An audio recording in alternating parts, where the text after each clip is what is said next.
Here are 3 of the most common mistakes I see people make when they're kicking up into a handstand. First mistake is keeping the elbows bent. So someone's coming down and they're keeping just this little micro bend in their elbows as they're kicking up and kind of pushing up and down and through the elbows. So that's not going to translate over well to a straight, strong handstand because, well, first of all, you're not allowing the joints to lock out and stack. So it's going to feel much heavier from a strength perspective. You're going to get just tired really, really quickly. And it's usually also going to lead to the shoulders closing, meaning instead of being here, the shoulders are here in front of you. So that's actually the second most common error that I see is those shoulders closing. And this can happen with bent elbows or with straight elbows. But what people do is kind of what's called the banana back handstand. Hey, if that's the kind of handstand you want to do, it's not necessarily wrong, but if you want to transition to a longer hold and you want to transition to more advanced skills, it's definitely a mistake you don't want to be making.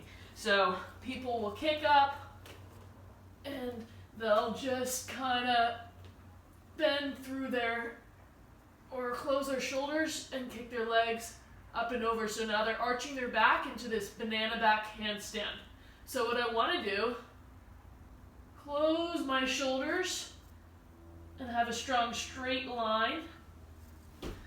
That's going to help me more in terms of building my endurance. So the shoulders are closed here instead of open. That's going to make it heavier, harder to balance, and you're going to be having to do that banana back with feet over your head because you have to in order to find balance when your shoulders are closed. But if you can try to open those shoulders, pull yourself straighter, it's going to transfer over much better to any other advanced skills you want to do. Now, the third mistake that I see people make is getting really lazy with their legs. So they're kicking up and they're kind of just flailing their legs all over the place. So they're here, and then they're kind of here, and then they're just flying up and over.